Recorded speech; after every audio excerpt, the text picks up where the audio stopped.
сайн байна. Энэ удаагийн маань сэдэв болвол 2 толгойд булчингийн хэлбэрийг яаж засах вэ? 2 толгойд булчингийн доотлын хэсгийг яаж ачаалуулах вэ? 2 толгойд булчингийн овуулыг яаж өндөр болгох вэ гэсэн сэдэв байгаа. За хэрвээ та энэ сэдвийн хариултыг энэ бичлэгээс авна гэж бодож байгаа бол яг одоо энэ бичлэгээ зогсоогоод өөр юм үзээрэй. Харин би энийг Антон физиолог Берхимийн үүднээс яагаад хийж болохгүй талаар тайлбарлах бол. За энэ булчингийн утасгээ төсөөлөд үзье. Нөгөө миофибрилүүд нь энэ дотор ингээд байрлаж байгаа. 2 толгойд булчин маань мөрнөөс ахуулаад гар хүртлээр бэхлэгддэг. За та бүхэн булчин хэрхэн томордог вэ гэсэн бичлэг үзсэн баг. За булчин томруулахын тулд одоо ус төрөгчийн ион сүүний хүчил хэрэгтэй. За сүүний хүчил болон ус төрөгчийн ионыг энүүхний хэсэгт ялгаруулчлаа гэж төсөөлөд үзье. За тэгэхээр одоо энүүхний хэсэгт нөгөө миофибрилүүд одоо ургана. Тэнгүүд одоо булчин болвол энэ хэсэгтээ одоо бомбоор товгор олно гэсэн. За энэ бол бодибилдинг фитнесийн маш том үлгэр домог юм аа. За одоо та бүхэн булчин яаж агшиж, сунаж, чангардгийг аль болох энгийн үгээр тайлбарлая. Хүн гараа өрөх буюу булчингаа ажилуулахын тулд булчингийн мэдрэлийн эс рүү сигнал дамжуулдаг. Энэ сигнал нь кальцийн сувгийг нээж миофибрилүүдэд нэвтрүүлдэг. Миофибрил дотор актин миозин байдаг. Кальцийн ион актин миозины ихний таталцлыг бий болгодог. Дахиад илүү агшаахын тулд энерги шаардлагатай. Энэ үед ATF хэрэг болно. ATF бол ADF болон фосфат болж задарна. Энэ үед актин миозин хоорондоо хулсдаг. За ийм нарийн процесс болж иж булчин агшиж сунд юм аа. Кальцийн ион төрөний хэсэг буюу зөвхөн булчингийн доод хэсэгт ялгах ямар ч боломжгүй. Булчингийн утас тэр чигээрээ агшиж тэр чигээрээ сундаг. Яаж супинац хийгээд дээд доод хэсгийг ачаалуулах боломжгүй. 2 толгойд булчин илүү овгор товгор болох боломж байхгүй. Энэ бол генетикийн өгөгдөл. Булчингийн утас нэг бол тэр чигээрээ томорно, нэг бол жижигэрдэг.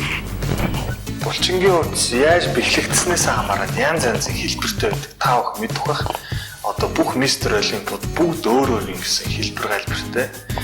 За энэ булчингийн хэлбэр галбирыг өөрчилдөг одоо үзэгдэл бол зөвхөн 2 толгойдтой биш, мөн цээжний засгал дээр ч гэсэн ороод ирдэг.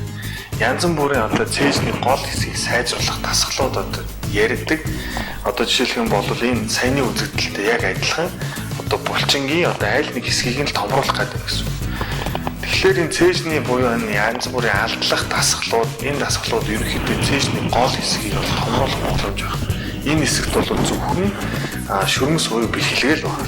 За цээжний бэхлэгээний үед бол гол хэсгээс яваад мөглүүгээ байдаг. За ийм байдаг учраас цээжний дээд, дунд, доотлын хэсэг бол илүү ачаалуулах боломжтой. Харин одоо манай дасгалжуулагч багш нарын хэлдгээр бол зарим дасгал бол энэ цээжний гадна хэсэгт ордог, нэг бол дотор хэсэгт ордог гэж ярьдаг. За энэ бол ямар ч боломж байхгүй. Яагаад би хэлсэн энэ бол булчингийн утасны аль нэг хэсгийг л ачаалуулах гэдэг нь л гэсэн.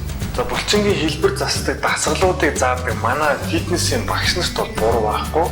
Яагаад гэвэл энэ бүх мэдээлэл бол бодибилдингийн элитүүдээс орж ирдэг.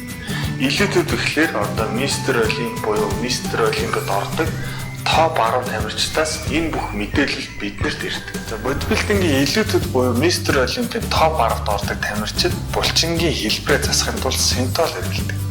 За синтолын гол төлөв мөр 2 толгойд 3 толгойд руу тарьдаг. За эдгээр элит бодибилдерүүд маань синтол хэрэглэжээд булчингийн хэлбэр засдаг янз бүрийн одоо шидтэй дасгалууд биднэрт заадаг. За энэ дасгалуудыг манай багш нар бол биднэрт одоо жим дээр бол ярьж хэлдэг. За ингээд энэ төрлийн үлгэр домог бол маш хүчтэй дэлгэрт юм аа. За хэрвээ тань бодибилдингийн үлгэр домгийг тайлах сэдв сонирхолтой санагдсан бол та лайк, subscribe хийгээрэй. Мөн синтолын талаар илүү их мэдээлэл авах хүсвэл комент бүлтээгээрэй.